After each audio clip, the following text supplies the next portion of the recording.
Bienvenue donc pour cette première table ronde qui, comme vous le voyez sur l'écran, s'intitule « Regard croisé, allier les expertises pour optimiser la gestion du risque ». En présence d'un certain nombre d'experts plus. Marc Charrois qui est à mes côtés, qui est coordonnateur des actions amiantes à la CRAMIF. Laurent Roquin qui est de l'autre côté, qui représente Sodiatech. D'abord, nous allons parler de Sodiatech puisque c'est la société de diagnostic technique, d'expertise et de conseil que vous dirigez, mais vous êtes aussi là avec une double casquette en tant que secrétaire général de la FIDI, la Fédération internationale du diagnostic immobilier. Daniel Bisson à mes côtés de la société CDB, représentant du CIRTA, que certains ont peut-être déjà vu au salon de Lyon, puisqu'il y a eu un salon délocalisé à Lyon avant l'été. Maître Farouk Benouniche, qui est avocat au cabinet Ledoux. Et ensuite, Alban Charrier, qui vient de prendre ses nouvelles fonctions. C'est tout frais, je crois que ça date de la semaine dernière. Responsable du département politique technique en charge de la problématique amiante à l'USH, Fédération des bailleurs sociaux. Ça vous fait sourire, c'est ça? On est d'accord. Ah, c'était parce que vos amis vous félicitaient pour votre poste. D'accord. Donc on se donne rendez-vous au bar après pour célébrer la prise de fonction. Voilà, donc nous sommes ensemble pour normalement une heure et quart. Compte tenu de ce petit délai technique, j'espère qu'on va réussir à tenir le temps. Les experts qui sont ici vont d'abord s'exprimer sur un certain nombre de sujets. Nous allons parler de la norme, évidemment, et de l'actualité avec le décret d'application que tout le monde attend, ou qui est déjà paru, pardon, on attend surtout les arrêtés. Et nous allons parler évidemment de prévention, d'un certain nombre de choses, et vous aurez évidemment la possibilité de vous exprimer, de poser des questions, donc n'hésitez pas, vers la fin de la table ronde de cette conférence, des hôtesses vous permettront de poser vos questions à ces experts plus. Commençons tout de suite, sans plus tarder avec vous, Daniel Bisson, par une page d'actualité. D'habitude on dit une page de publicité, mais là c'est une page d'actualité pour qu'on se remette bien d'équerre avec ce qui s'est passé pendant l'été. Bonjour à tous. Effectivement, pendant l'été, donc, il y a eu la parution d'abord de cette norme révisée NFX 46020 sur laquelle donc, un nombre de personnes et de structures ont travaillé. Ça nous a permis d'améliorer celle qui avait été faite en 2008. Et aujourd'hui, cette norme qui concerne la totalité de tous les diagnostics, repérage diagnostic immobilier, repérage avant travaux, repérage donc en vue de la démolition de structures et d'immeubles. Cette norme donc est parue, mais doit être complétée en fonction donc des arrêtés d'application des 6 particularités d'intervention de l'amiante. Nous attendons le premier arrêté donc prochainement en ce qui concerne les immeubles bâtis. Et globalement, cette norme, nous souhaiterions, je dirais, dans la profession, que cette norme soit, je dirais, la base commune à tous les 6 arrêtés qui doivent paraître, de façon à un peu simplifier les choses. La parution systématique de textes réguliers fait que pour les donneurs d'ordre, pour les entreprises, pour les diagnostiqueurs et pour les maîtres d'œuvre, c'est assez compliqué de pouvoir suivre à la lettre cette réglementation qui évolue en permanence. Donc il faut coller au texte, bien sûr, mais il faut coller aussi à la prévention, puisque le maître mot de l'amiante aujourd'hui, c'est évaluation préalable des risques. Et l'évaluation préalable des risques, c'est justement évaluer tous les risques. Et cette norme que nous venons de recevoir, en ce qui concerne la généralité des rapports de repérage, est complète, mais elle mérite d'être précisée, surtout pour ce qui concerne les entreprises, la nature et le périmètre des travaux ultérieurs. Et ça, c'est quelque chose qui va être conforté, avec lequel le CIRTA et la DGT et tous les organismes vont discuter pour améliorer, voire éventuellement simplifier, parce que arrêter, ça fait beaucoup. Et nous souhaiterions que la profession puisse réunir dans une norme globale, une structure, un tronc commun, qu'elle soit commune à toutes les activités de retrait ou de traitement de l'amiante. Voilà. Donc là, il y a un message à passer. Vous pouvez revenir demain, il y a la DGT qui sera là. Voilà, on est en contact permanent bien sûr avec la DGT et c'est un travail commun, c'est pas du tout un travail solitaire.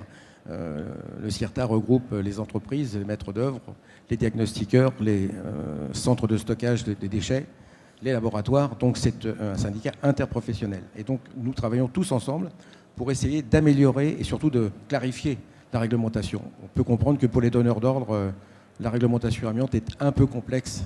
Et donc nous avons, nous, le nez dedans toute l'année, mais pas forcément les donneurs d'ordre. Voilà. Concernant le décret, donc on attend les arrêtés pour qu'ils soient applicables.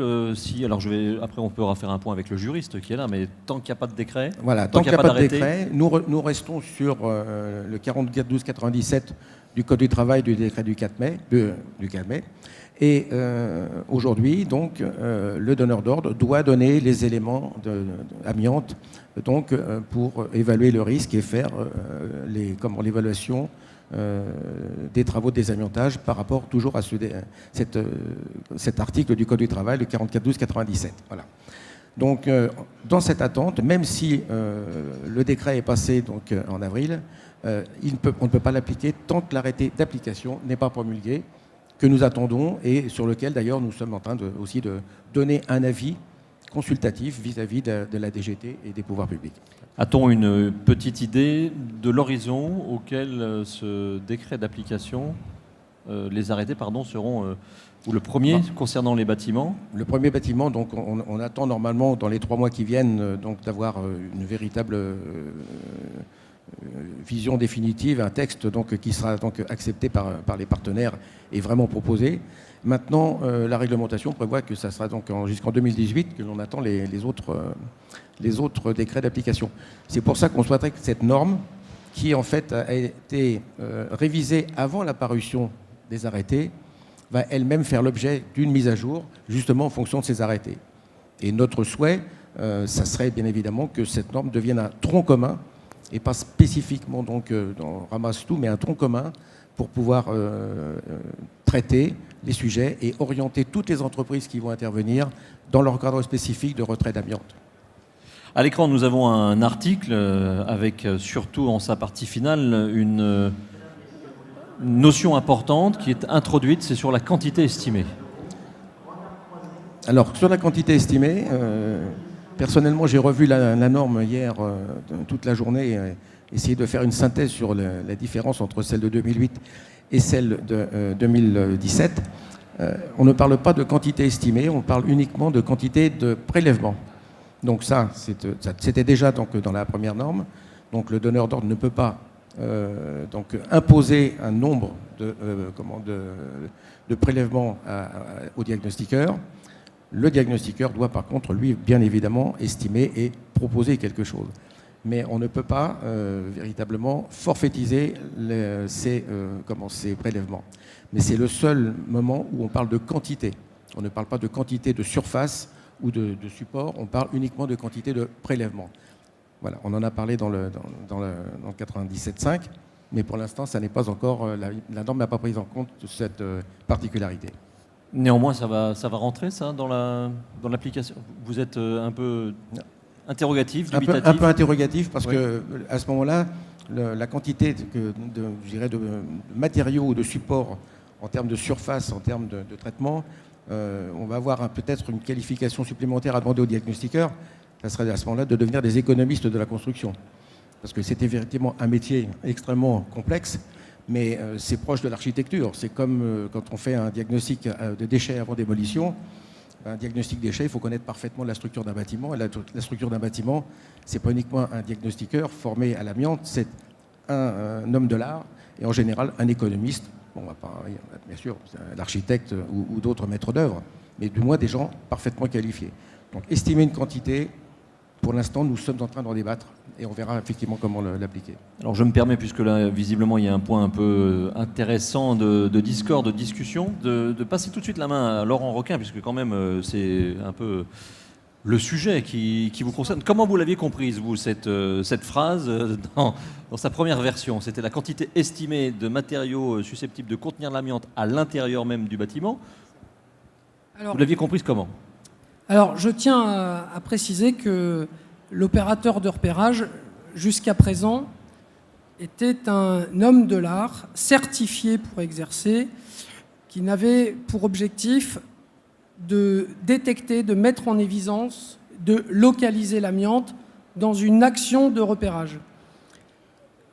La quantité estimée évoquée en fait dans le décret d'application n'a pas été une notion concertée avec les professionnels des opérateurs de repérage. Et nous sommes particulièrement surpris que cette notion soit associée avec l'action de repérage.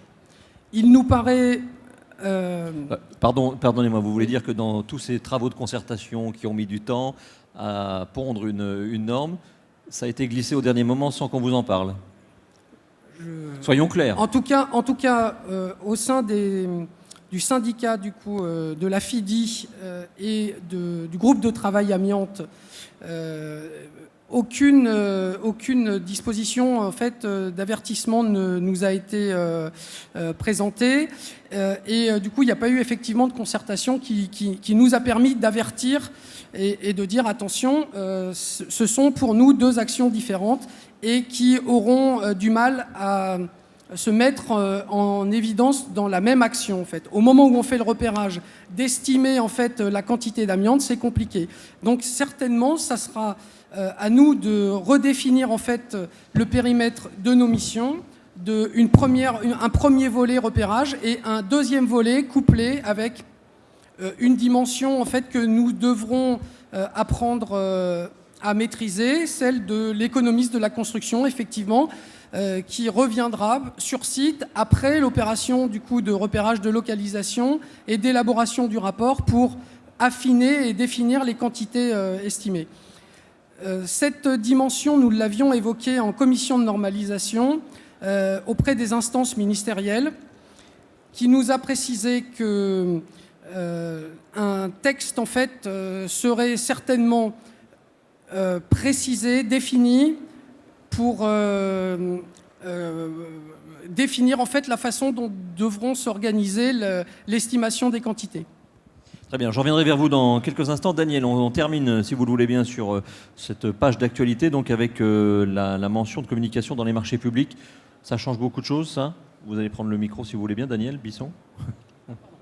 Voilà. Pardon. Sur la mention dans les marchés publics, voilà, donc 30 septembre 2017, c'est dans peu de jours. Disons que ça ne change rien par rapport à ce qui existe déjà. D'ores et déjà, il fallait appliquer ce fameux arrêté, article 44.12.97, où le donneur d'ordre doit transmettre tous les éléments amiantes et tous les documents amiantes. Ça n'était pas généralisé. C'est repris aussi dans les principes généraux de prévention, où le maître d'ouvrage doit donner tous les éléments techniques. Et donc, cette anticipation doit être vraiment portée à l'attention des donneurs d'ordre qui ont parfois tendance à oublier ces documents. On rappelle aussi que dans le cadre de la position d'un coordonnateur de sécurité, celui-ci doit joindre tous les documents amiantes. Donc on s'aperçoit quand même que dans les dossiers de consultation ou dans les dossiers d'appel d'offres, bien souvent, à 95%, il manque des documents amiantes. Soit ils sont erronés parce qu'on part non pas sur des documents de repérage avant travaux, mais on part sur des dossiers techniques amiantes dont la mise à jour est très aléatoire. On part sur des diagnostics, je dirais, vente ou transactions immobilières, ce qui ne sert absolument à rien. Et malheureusement, dans l'estimation prévisionnelle des travaux de désamiantage, le donneur d'ordre se base sur ces documents non réglementaires et qui ne servent absolument à rien pour une vraie estimation des travaux. Donc, ne pas respecter déjà ce qui existe, c'est quelque chose qui peut mettre en danger en amont tous les projets de travaux des donneurs d'ordre. C'est certainement le plus sensible vis-à-vis des bailleurs sociaux qui, sur le plan économique, ont du mal à gérer bien évidemment la découverte d'amiante.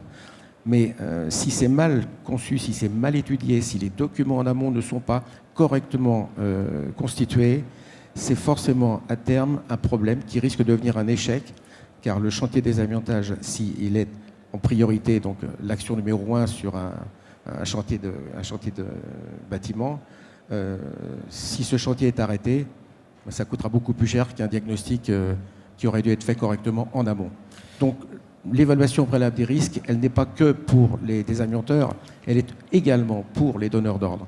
Et je pense qu'à ce titre-là, nous avons tous, d'une façon vraiment collégiale, à essayer d'aider les maîtres d'ouvrage, les donneurs d'ordre, à comprendre la complexité de l'amiante, la complexité de la réglementation. Quand on rentre au salon, vous voyez bien que tous les stands, ce qu'ils représentent en termes de technique, en termes d'obligations, en termes de réglementation.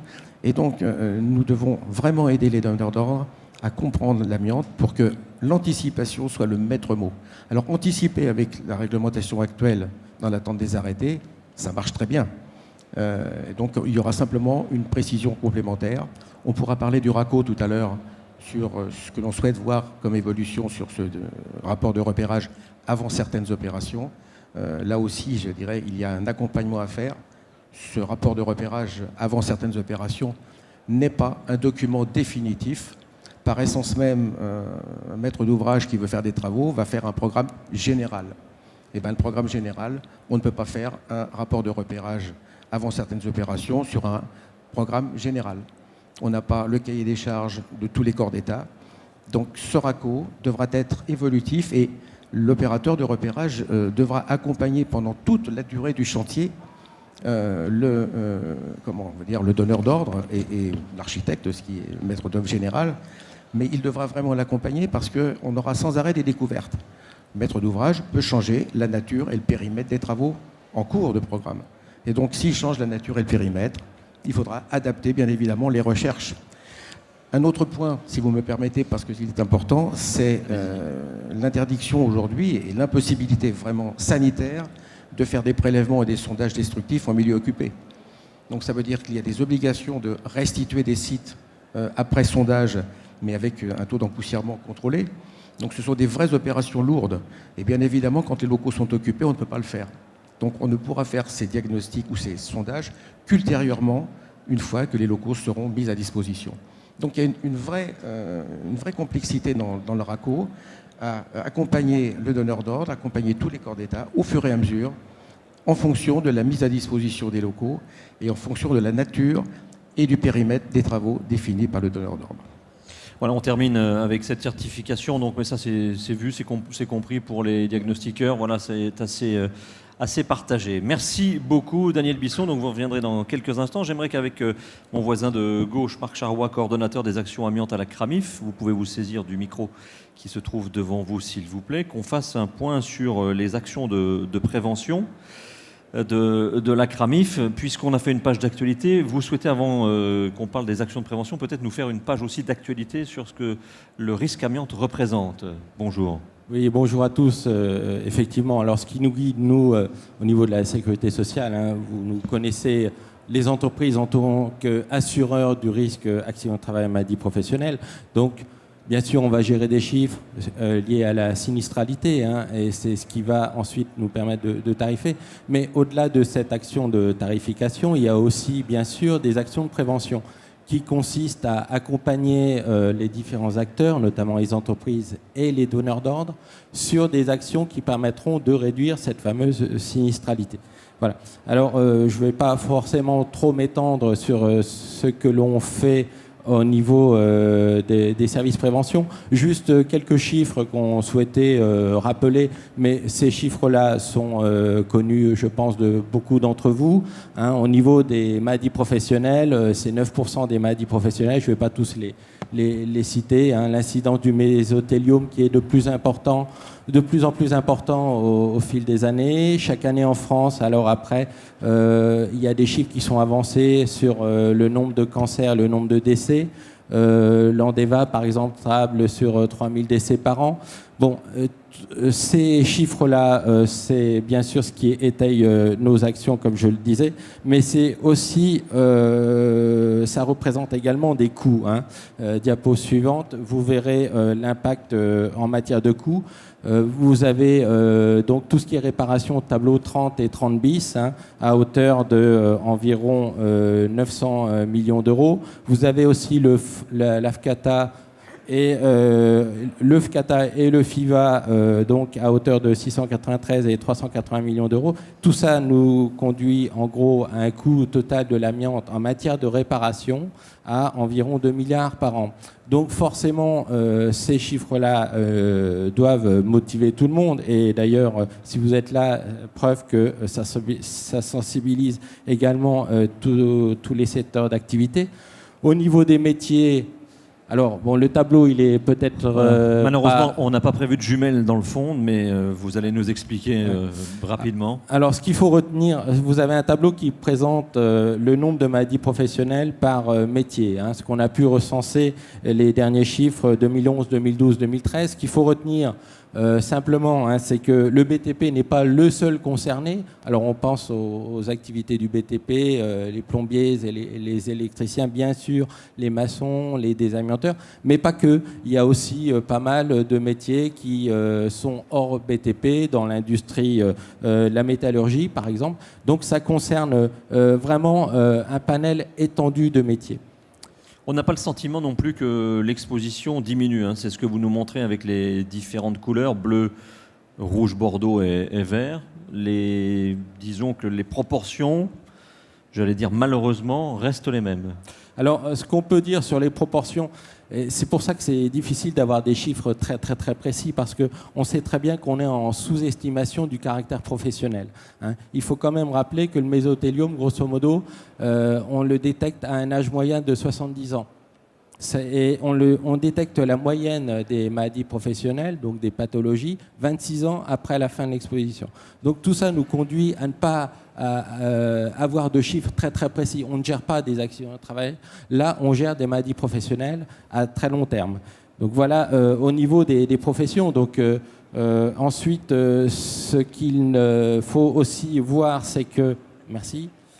C'est qu'en gros, il y a 35 000 salariés qui interviennent dans le monde du désamiantage en sous-section 3, et il y a 1 200 000 salariés qui interviennent de façon ponctuelle sur des matériaux qui contiennent de l'amiante. Et là, on va plus faire le parallèle avec la sous-section 4. Donc, ça nous conduit aussi à avoir des priorités. Les priorités, alors par exemple, là on vous a cité l'exemple d'une étude qui avait été faite avec des plombiers en l'occurrence sur la mise en œuvre de badges passifs. Cette étude avait montré que finalement il y avait 41% des salariés qui n'avaient pas détecté le risque amiante alors qu'ils y étaient confrontés. Ce qu'on peut retenir aussi, c'est qu'il y avait 94% de personnes qui étaient non formées, et ça c'était en 2013, donc c'est pas si vieux que ça, et qu'il y avait dans un cas sur deux les moyens de protection qui étaient insuffisants. Donc, quand vous voyez ça, vous ne faites pas des bons ? Hélas, on a fini de faire des bons, si je puis dire, puisque c'est des chiffres que on sait valables quelles que soient les professions, en tout cas en SS4.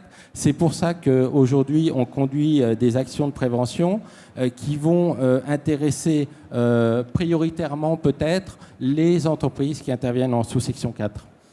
Voilà, avec la dernière diapositive, donc c'était un exemple d'impact. Ouais. C'était chez qui, là, on est ? Les plombiers. Les plombiers, voilà. Merci beaucoup.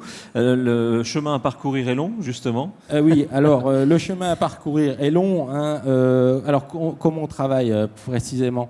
On travaille beaucoup avec les organisations professionnelles. On attache une importance à ce que les organisations professionnelles puissent s'engager dans de vraies démarches de prévention qui vont donc intéresser l'ensemble de leurs adhérents. Et autour de la table, je pense notamment aux bailleurs sociaux, je pense également aux préleveurs qui ont entamé des discussions sur l'évaluation des risques liés à leurs interventions. Aujourd'hui, on a signé des conventions de partenariat. Il y a aussi la campagne Carto de l'OPP-BTP qui justement peut mettre en évidence des situations de travail et mesurer des empoussièrements au poste de travail.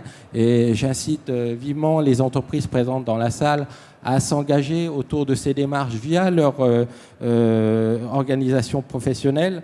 Bon, sinon, au niveau de l'actualité, puisque M. Bergerot, vous en parliez tout à l'heure, ce que on peut vous dire, c'est que nous, au niveau de la CNAM, on travaille actuellement avec l'OPP-BTP et l'INRS sur la refonte de l'ED 6091. L'ED 6091 est la brochure INRS qui traite du retrait d'amiante. On travaille également avec l'OPP, l'INRS et la DGT sur des 2 plaquettes relatives au chantier test. Et ces plaquettes vont, on espère, donner des indications précises aux entreprises et aux donneurs d'ordre comment réaliser des chantiers tests, de manière à ce qu'on arrête de discuter sur « j'ai fait un chantier test de niveau 2, mais je suis en niveau 1 » ou l'inverse. Ça devient pénible, les professionnels dans la salle savent certainement de quoi je parle.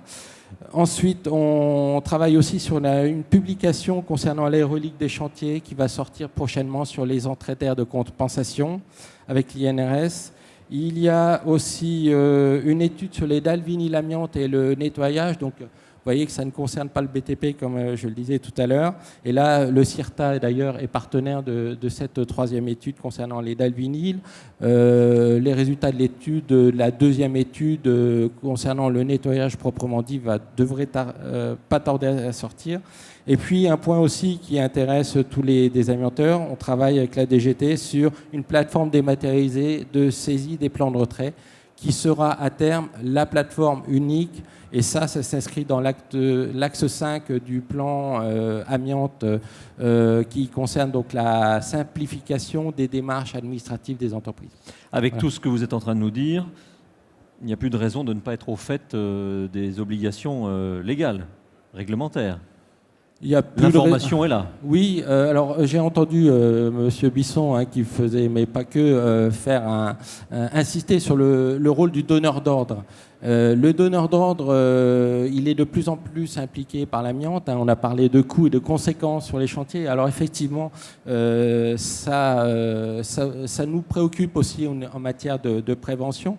Et d'ailleurs, on va déployer au niveau de toutes les CARSAT des formations à destination des donneurs d'ordre. Il y en a qui existent dans différentes régions, notamment en Île-de-France et en Sud-Est.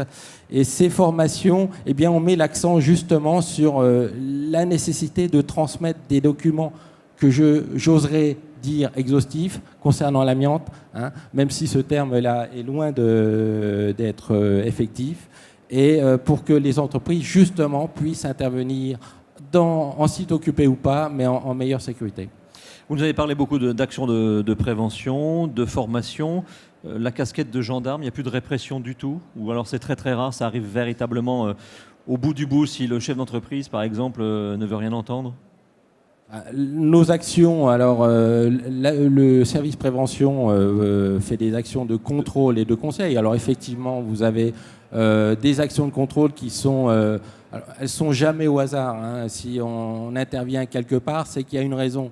Donc voilà, donc après nous envoyons des courriers pour inciter les entreprises à améliorer des situations de travail qui ne nous semblent pas correctes vis-à-vis de la prévention. Donc ça, c'est effectivement les actions de contrôle perdurent, mais on préfère, disons, travailler sur des actions de déploiement, de capitalisation des bonnes pratiques, de manière à toucher le plus grand nombre, parce qu'on ne pourra pas de toute façon aller voir toutes les entreprises et tous les chantiers. Donc il faut vous voir plus comme un partenaire, accompagnateur pour mieux gérer le risque amiante. Merci Marc Chargois. Je rappelle dans la salle, pour celles et ceux qui nous sont rejoints avec un petit peu de retard, que vous pourrez poser vos questions si vous le souhaitez à nos différents experts. Je me retourne vers vous, Laurent Roquin, pour voir ce que ça va changer. Donc tout à l'heure, je vous ai interpellé sur cette nouvelle notion sur la quantité estimée, mais de manière générale, tout ce qui arrive, les textes, cet environnement réglementaire de plus en plus pas contraint, mais bien défini, quoique, parce qu'on a le sentiment qu'il y a encore des zones un peu de discussion, ça va vous faciliter la tâche ou pas? Alors, ce qu'il faut savoir, c'est que la profession de diagnostiqueur immobilier, en fait, a su, depuis une quinzaine d'années, s'adapter aux nouvelles réglementations. Comprenons que les opérateurs de repérage en matière d'amiante ont dû, ces derniers mois, passer la certification amiante mention, qui définit en fait des prérequis en matière de formation initiale bâtiment, de formation initiale spécifique amiante. Et du coup, la profession en fait a su mettre à jour en fait son personnel et former son personnel et faire passer la certification mention qui permet d'exercer aujourd'hui dans le code de la santé publique pour les démolitions, pour les dossiers techniques amiantes de certains types de bâtiments complexes, pour les contrôles visuels. Aujourd'hui, cette réglementation, elle est structurée pour le code de la santé publique. Nous espérons que les arrêtés qui seront produits dans le cadre des prérequis et de la formation initiale des opérateurs pour le code du travail se calquera sur le dispositif qui existe aujourd'hui dans le code de la santé publique. Voilà, par ailleurs... Donc vous êtes une profession, d'après ce que j'entends, qui a su faire preuve de mobilité, de transformation, d'adaptation au fur et à mesure de la réglementation, que la réglementation avançait. Exactement. Par ailleurs, nous sommes les premiers concernés en fait, par les obligations réglementaires de la sous-section 4.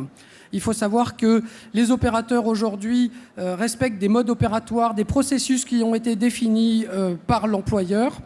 Les fédérations aujourd'hui, au niveau du SINOF-FIDI, nous avons identifié des processus en partenariat d'ailleurs avec la CRAMIF pour apporter des niveaux d'empoussièrement et des modes opératoires à la profession. C'est un chantier qui est en cours. Nous espérons en fait développer cette collaboration avec les bailleurs sociaux.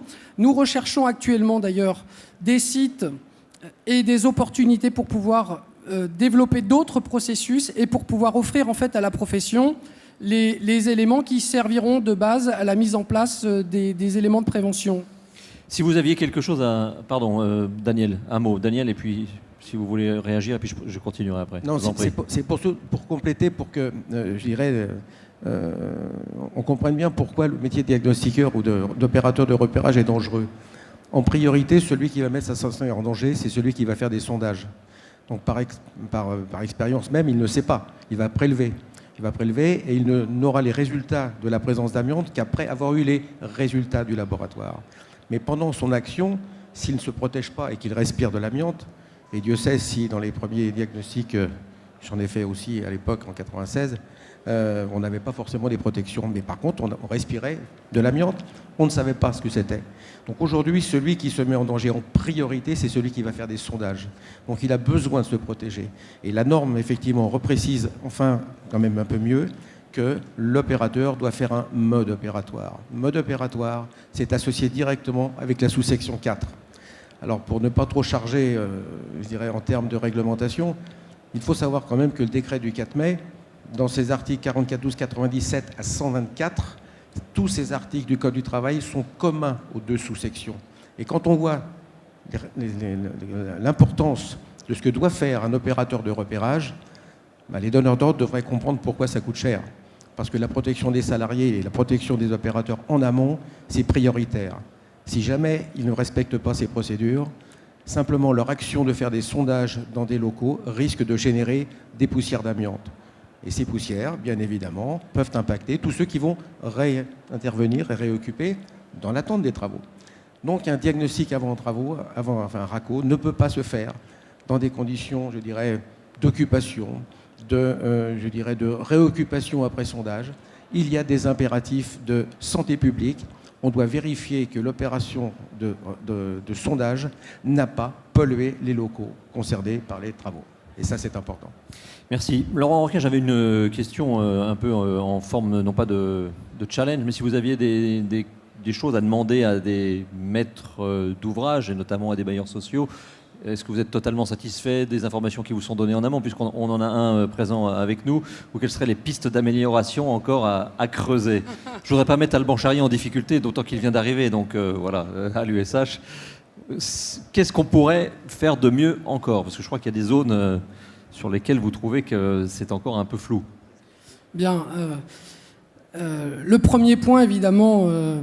le vœu pieux serait que dans les marchés publics, le prix ne soit pas la condition prioritaire du coup d'attribution du marché. Pour ça, je vous rassure, ça n'est pas que pour l'amiante, hein, c'est dans tous les marchés, en communication aussi. Bien sûr. Bon, du coup, effectivement, une des conditions particulièrement intéressantes pour nous de travailler, c'est d'avoir le maximum d'informations en amont sur le programme de travaux, d'avoir le cahier des charges précis, d'avoir éventuellement des plans en amont sur les plans de travaux finis qui nous permettent de faire, nous, l'analyse de risque la définition du programme de repérage, puisque le programme de repérage, en fait, il incombe à l'opérateur de repérage sur la base des éléments qui lui sont transmis en amont. Donc évidemment, le maître d'ouvrage, le plus il apporte d'éléments d'information à l'opérateur, et le mieux la restitution du rapport de repérage se fait compréhensible. Vous évoquiez tout à l'heure, Daniel, l'évolution réglementaire du décret qui précise en fait que une mission de la construction d'un programme de travaux, en fait, elle peut évoluer dans le temps.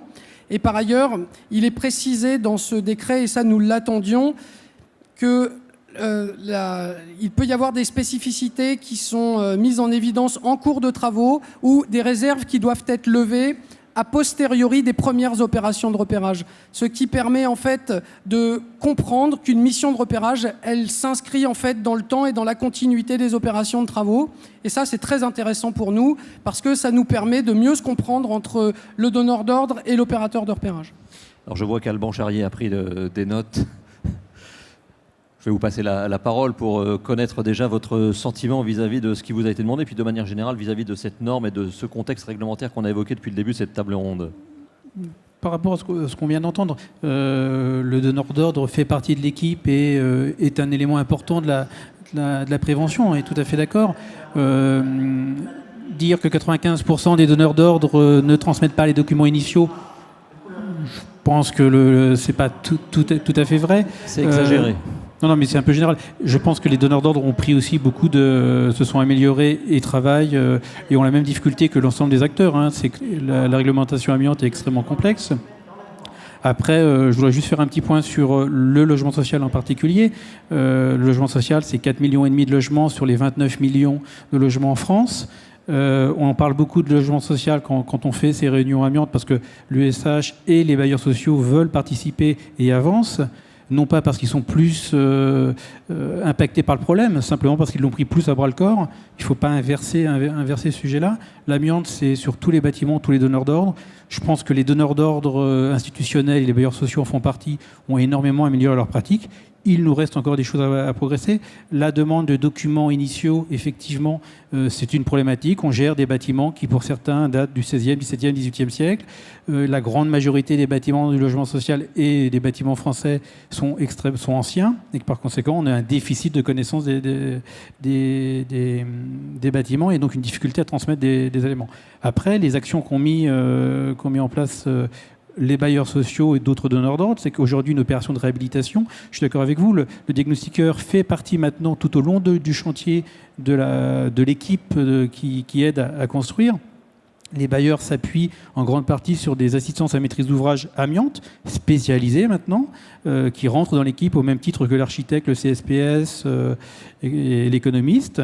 Donc, justement, et les missions de ces AMO amiantes, c'est bien de s'assurer que la réalisation du diagnostic est conforme avec le programme de travaux et d'alerter le maître d'ouvrage et l'entreprise générale ou les entreprises encore d'État séparées lorsqu'on découvre quelque chose. Donc je pense que ce que vous attendez, c'est en grande partie mis en place et ça se met en place. Alors bien évidemment, il y a encore à progresser.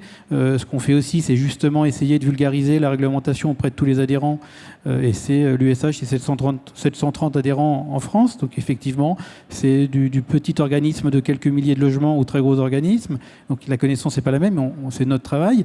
Et un des points importants, alors qui est moins lié à ces décrets et à cette norme, c'est ce qu'expliquait M. Charrois.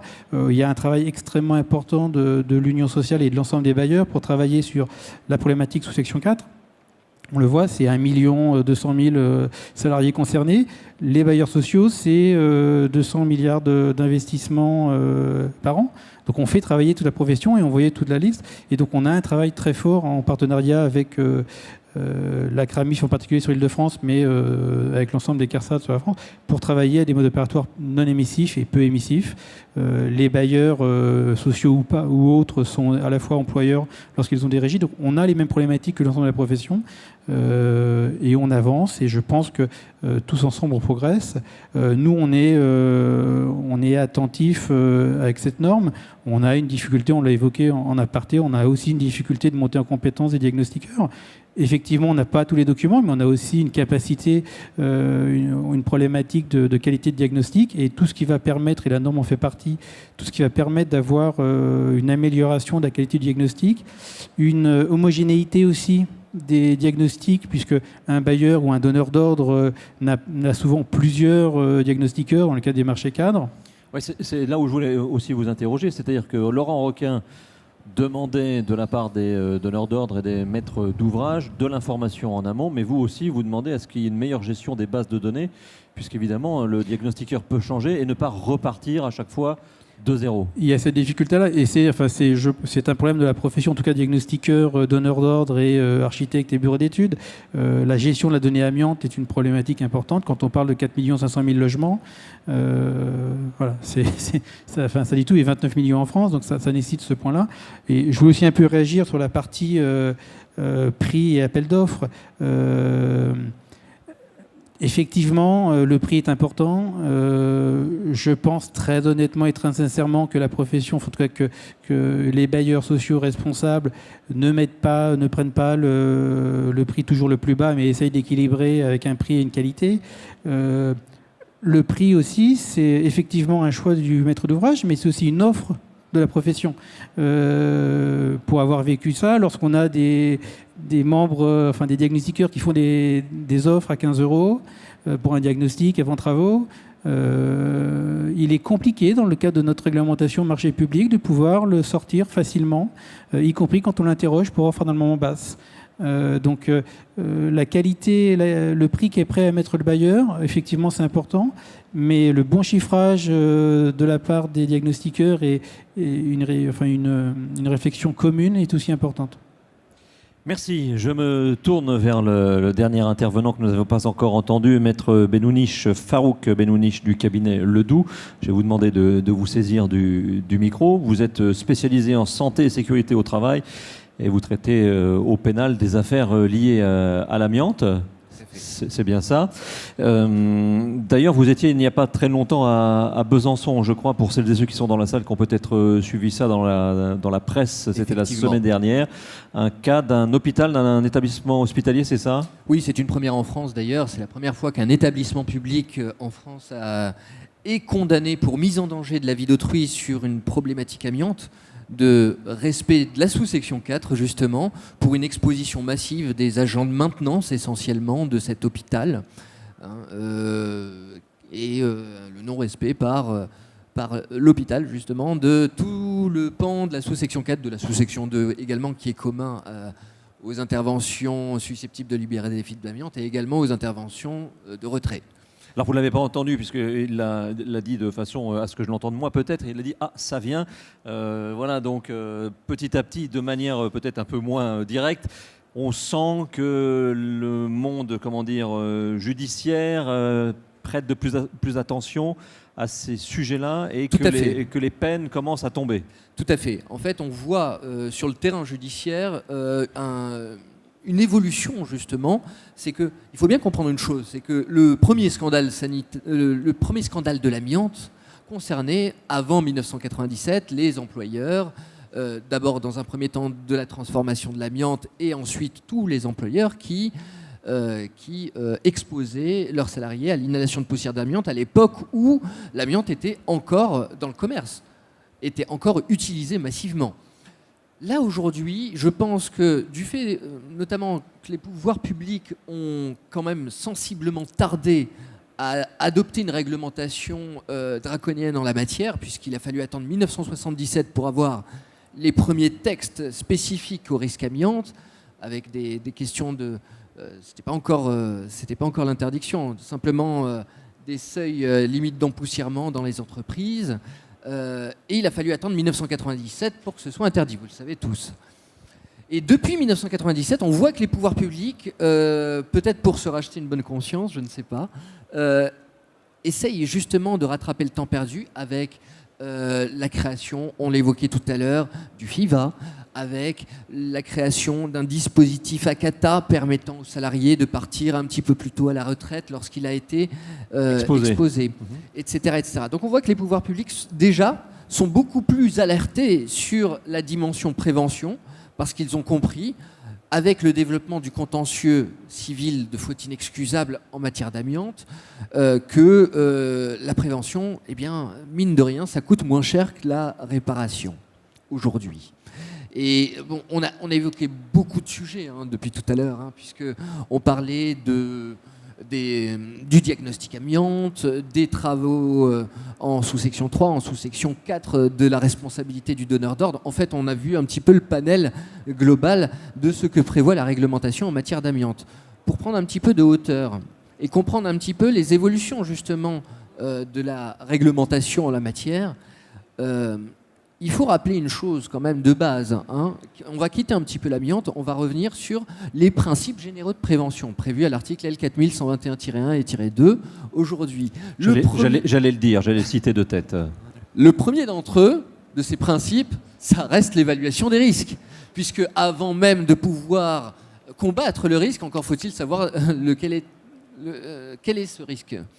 Et on voit que le législateur, quelque part, a été quelque peu logique dans la déclinaison de ces principes généraux de prévention appliqués aux différents domaines d'activité. Et l'amiante en fait partie.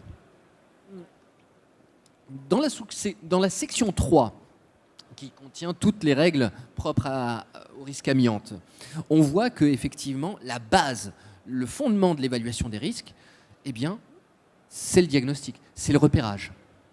Et effectivement, on voit souvent la réglementation évoluer, le périmètre des diagnostics évoluer. L'un des apports majeurs, par exemple, de la loi El Khomri, et donc du décret du 9 mai 2017, ça a été notamment de formaliser quelque chose qui existait déjà chez les diagnostiqueurs sur le terrain, puisque les diagnostiqueurs respectaient les normes NFX et la norme NFX 46020. Je parle en l'occurrence du repérage amiante avant travaux. Il y avait quelque chose d'assez ubuesque dans la réglementation, c'est que les professionnels qui respectent les règles de l'art, eux, savaient de quoi on parlait lorsqu'on parlait de repérage amiante avant travaux. Mais le Code du travail, lui, ignorait totalement de quoi on parlait, puisque le Code du travail, en matière de repérage amiante avant travaux, n'évoquait pas du tout le sujet et renvoyait simplement comme obligation aux donneurs d'ordre de communiquer au diagnostiqueur, dans le cadre de son repérage, tout document équivalent. On peut pas faire plus obscur quand même. Et donc, quelque part, la loi El Khomri sur ce terrain-là a apporté quand même une précision majeure. Et donc aujourd'hui, on a un nouveau périmètre de repérage et quand même c'est fort heureux en pratique. Et quel est l'œil du juriste donc sur cette norme NFX 46020 et sur peut-être la responsabilité maintenant des diagnostiqueurs sur le terrain de l'estimation des matériaux amiantés? Alors il est quelque peu prématuré pour porter un regard critique sur les dernières évolutions de la norme NFX 46020. Ce n'est pas la première fois qu'il y a une évolution. La norme est sortie en 2002, elle a évolué en 2008. Et là, on a une nouvelle norme sur laquelle les professionnels travaillent déjà depuis 2012. Je me rappelle, nous avons eu l'occasion avec Maître Michel Ledoux d'être consultés par le Haut Conseil de la Santé publique justement sur les problématiques liées aux diagnostiqueurs, sur la question de la responsabilité, etc. Donc déjà dès 2012, c'était une problématique qui se posait. Alors sur la question de la responsabilité, plus concrètement, on se rend compte d'une chose, c'est que encore il y a un certain temps, avant qu'on ait une évolution. On va changer de micro, voilà, merci beaucoup. Ah, c'est quand même mieux. avant qu'on ait une évolution sur le terrain de la certification, on avait une difficulté s'agissant de la compétence de ces diagnostiqueurs. Et on constatait que nous avions des diagnostiqueurs parfaitement diligents dans leur mission, et malheureusement d'autres qui, compte tenu du fait que la certification pouvait être obtenue assez rapidement et sans beaucoup d'efforts, passaient à côté de leur mission. Et donc, on avait des diagnostiqueurs qui étaient mis en cause, mais sur le terrain judiciaire, on se rendait compte d'une chose, c'est que autant les diagnostiqueurs étaient condamnés, mais le quantum de la condamnation était minime. Pourquoi ? Parce que la jurisprudence considérait que le diagnostiqueur, ma foi, n'était pas à l'origine de la présence d'amiante dans le bâtiment. Et donc, on ne pouvait pas, en tant que propriétaire ayant, par exemple, commandé un diagnostic, on ne pouvait pas lui imputer la faute de la présence d'amiante et, du coup, réclamer en réparation le coût du désamiantage. Aujourd'hui, les choses ont quelque peu évolué parce que vous avez des juges qui sont de plus en plus tatillons et qui auraient tendance maintenant à accorder justement ce coût du désamiantage en réparation pour les diagnostiqueurs. Mais j'ai envie de dire,